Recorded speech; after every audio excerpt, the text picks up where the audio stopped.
जय हिंद साथियों, नमस्कार सभी भाइयों को। साथियों, मल्टीपल लोन्स हो चुके हैं, मल्टीपल लोन्स की ईएमआई डिफॉल्ट हो चुकी हैं और ईएमआई भरी नहीं जा रही है। ऊपर से फैमिली का खर्चा बढ़ता जा रहा है और समझ में नहीं आ रहा है कि क्या करा जाए। रिकवरी एजेंट ने अलग परेशान कर रखा है। रिकवरी एजेंट बोल रहे हैं कि भाई साहब, लोन लिया क्यों था अगर आपको भरना नहीं है।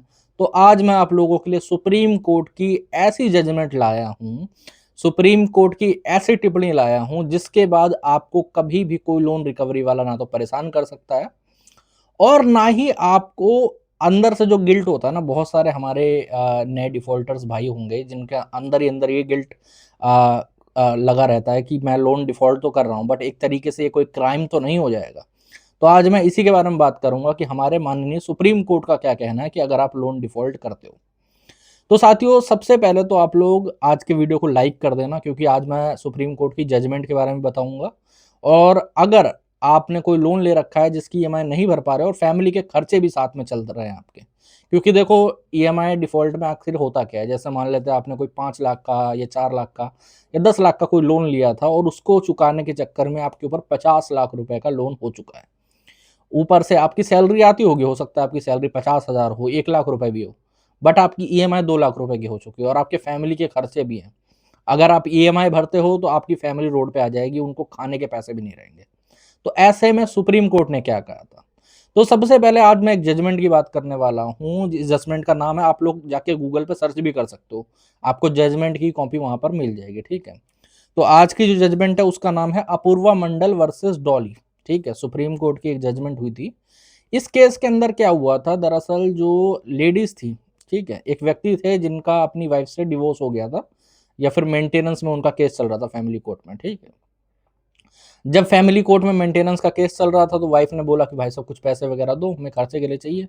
तो वहां फैमिली कोर्ट ने 10-15 हज़ार रुपए उनको और उनके बच्चों को टोटल, मैं मोटा मोटा फिगर बता रहा हूँ, ठीक है, एग्जैक्टली अमाउंट कम ज़्यादा भी हो सकता है। तो 10-5 हज़ार रुपये उनको बोला गया कि आप अपने बीवी को और बच्चों को दीजिए, ठीक है, हर महीने। बट जो वाइफ थी वो उससे खुश नहीं हुई, तो वो चली गई हाई कोर्ट। हाई कोर्ट ने वहां पर कहा कि भाई साहब, आप अपनी बीवी को लाख रुपए देंगे महीने के, ठीक है, हस्बैंड पे। हस्बैंड बेचारा बिजनेसमैन आदमी था, थोड़ा बहुत कभी प्रॉफिट होता था कभी लॉस हो रहा था, ऊपर से लोन्स बहुत ज्यादा चल रहे थे। मल्टीपल लोन्स हस्बैंड के ऊपर हो रखे थे, कम से कम अगर जोड़ा जाए तो 30-40 लाख रुपए के लोन हस्बैंड के ऊपर हो रखे थे, जिसकी ईएमआई मोटी मोटी 1.5-2 लाख रुपए जाती होगी। तो ऐसे में ये परेशानी आई हस्बैंड को, तो हस्बैंड ने सुप्रीम कोर्ट मूव करा। अब जब हस्बैंड ने सुप्रीम कोर्ट मूव करा तो वहां पर सुप्रीम कोर्ट ने सीधे कहा कि अगर, देखिए, पहले तो जो वाइफ को पैसे जा रहे थे उनको थोड़ा कम करा गया कि भाई साहब इतने ज़्यादा पैसे आपके हस्बैंड नहीं दे पाएंगे, क्योंकि अभी वो मल्टीपल लोन्स में चल रहा है। ठीक है। तो कम पैसे करेंगे, बट कम पैसे भी हस्बैंड के पास नहीं हो पा रहे थे, क्योंकि भाई इतने लोन, इतनी ईएमआई हो रखी हैं। मतलब आप सोच लीजिए कि क्रेडिट कार्ड और उनके ब्याज वगैरह को जोड़ लिया जाए तो बहुत ज़्यादा अमाउंट हो जाता है हर महीने का। समझे।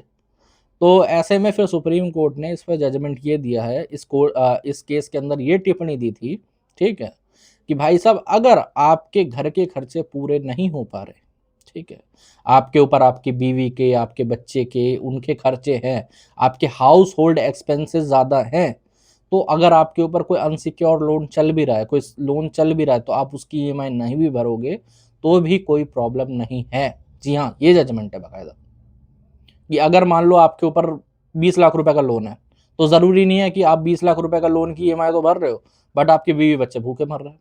ऐसा आपको नहीं करना। आप पहले देखोगे फर्स्ट प्रायोरिटी आपकी कौन होगी, आपके बीवी बच्चे, आपका घर, आपके जो अपने खर्चे होते हैं वो पहली प्रायोरिटी होगी। ठीक है। हाँ, इसका मतलब ये नहीं है कि तुम कहीं पर उड़ा दे रहे हो, समझे। तुम अपनी जेब के अंदर 10 लाख रुपए लेके बैठे हुए, ये सिर्फ जो जेन्युइन डिफॉल्टर होते हैं, जिन्होंने पहले प्रायर नोटिस वगैरह दे के रखे हुए हैं, सारे बैंक और सारे ही एनबीएफसी को, ठीक है, और ये बता रखा है कि मेरे हाउस होल्ड एक्सपेंसेस ज़्यादा हो चुके हैं, मेरे ऊपर मल्टीपल लोन्स हो चुके हैं। आप ये भी बता सकते हो, कई लोग ये बोलते हैं ना कि प्रायर नोटिस के अंदर सर, ये हम लोग बता सकते हैं कि हमारे ऊपर मल्टीपल लोन्स हो रखे हैं। हाँ, बता सकते हो, कोई दिक्कत वाली बात नहीं है। कई लोगों को ये लगता है ना, जैसे मैंने एक कस्टमर को बताया था कि आप ये लाइन ऐड करवा सकते हो, तो कस्टमर ने बोला सर, ऐसे तो वो हमारे ऊपर केस कर देंगे कि आपने बिना बताए और लोन ले रखे हैं। अरे मेरे भाई, हर एक लोन जब आप लेने जाते हो ना, या फिर अपना क्रेडिट कार्ड वगैरह कुछ भी लेते हो, तो मेरे भाई आपका सिविल चेक होता है, सिविल में सारी डिटेल होती है कि आपके ऊपर कितने लोन चल रहे हैं, कितने पैसे के चल रहे हैं, कितनी आपने उसकी ईएमआई भरी है, कितना अभी वो डिफ़ॉल्ट हो रखा है कि नहीं हो रखा। ये सारी डिटेल उनको पहले से पता होती है, तो आपको इसमें डरने की ज़रूरत नहीं है, ठीक है? तो सुप्रीम कोर्ट की जजमेंट कह रही अब कई भाई लोग बोलेंगे सर इससे होगा क्या? तो मैं बता देना चाहता हूँ सुप्रीम कोर्ट की जो जजमेंट होती है ना, वो ऑल ओवर इंडिया फॉलो होती है। जी हाँ। आपने सुना होगा ना कि आर्बिट्रेशन पे अगर आप ऑब्जेक्शन दे देते हो तो वो लोग अवार्ड पास नहीं कर सकते।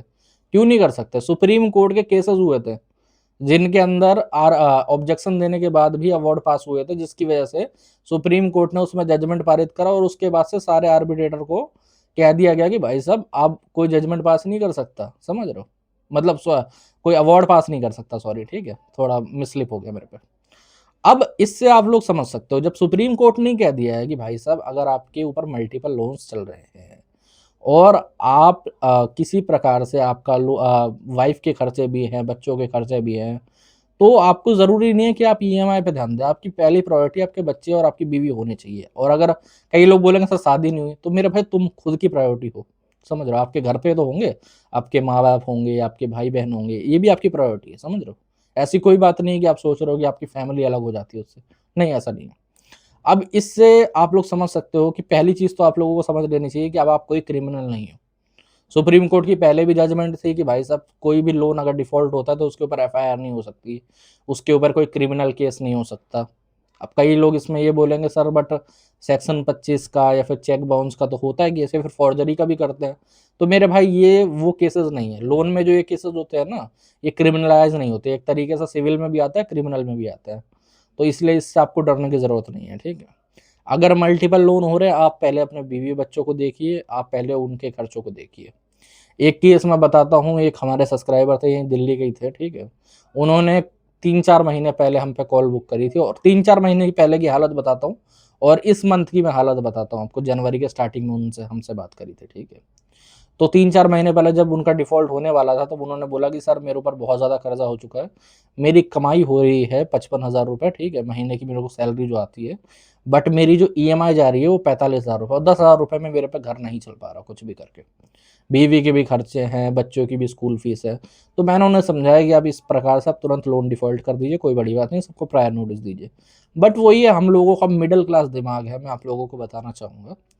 हम लोगों को लगता है कि यार जो भी जेन्युइन डिफ़ॉल्टर होता है ना, उसको लगता है कि यार आखिरी कण तक, जब उसके पास 1 रुपया भी रखता है ना, तो वो सोचता है कि यार ईएमआई भर देता हूँ। अगर बेचारे के पास 1 रुपया होगा और 1 रुपए की ईएमआई जारी होगी ना, तो वो सोचेगा ईएमआई भर देता हूँ, इसको फिनिश करता हूँ। तो उन भाई साहब ने 2-3 महीने चलाया, 2-3 महीने जब चलाया, जब बिल्कुल ही हालत टाइट हो गई, तब वो इस महीने फिर हमसे जुड़े हैं अभी और उनका काम करवाया जा रहा है। बट ये चीज़ है कि 2-3 महीने पहले उनकी स्थिति थोड़ी ठीक थी कि वो अपने जो डेली के खर्चे हैं वो मेंटेन कर ले रहे थे। अभी जब मैंने उनसे 1 हफ्ते पहले बात करी थी, तब उन्होंने मुझे बताया कि सर ऐसा-ऐसा हो चुका है कि अब बच्चे की जो फ़ीस है वो 1 डेढ़ महीने से होल्ड पे चल रही है, ठीक है? घर के काफ़ी खर्चे हैं, मेरा वाईफ़ाई तक बंद चल रहा है, सोच के देख लीजिए आप। क्योंकि मैं इतनी ईएमआई भर दी मैंने कि अब मेरे घर के ही पैसे नहीं है, तो मैंने उन्हें ये सेम चीज़ समझाई।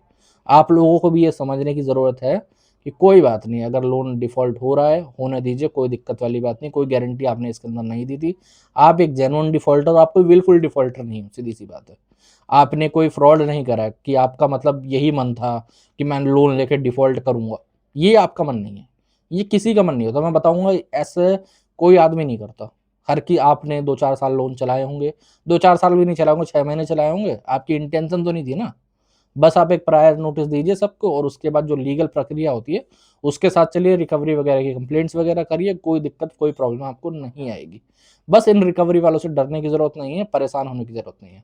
मेरा वही डायलॉग है कि गब्बर सिंह भाई साहब शोले मूवी में क्या कह के गया था, "जो डर गया सो मर गया।" तो आपको डरना नहीं है, आपको घबराना नहीं है, आपको अपने राइट्स जानने हैं, आपको अपने अधिकारों के साथ चलना है। बस आज के वीडियो में इतना ही था साथियों। अगर वीडियो अच्छा लगा हो तो चैनल को सब्सक्राइब कर लेना। अगर अभी कोई दिक्कत प्रॉब्लम अभी भी लग रही है आपको, तो ऊपर नंबर आ रहा है, व्हाट्सएप पर मैसेज कर सकते हो, ठीक है? व्हाट्सएप के माध्यम से जुड़ सकते हो।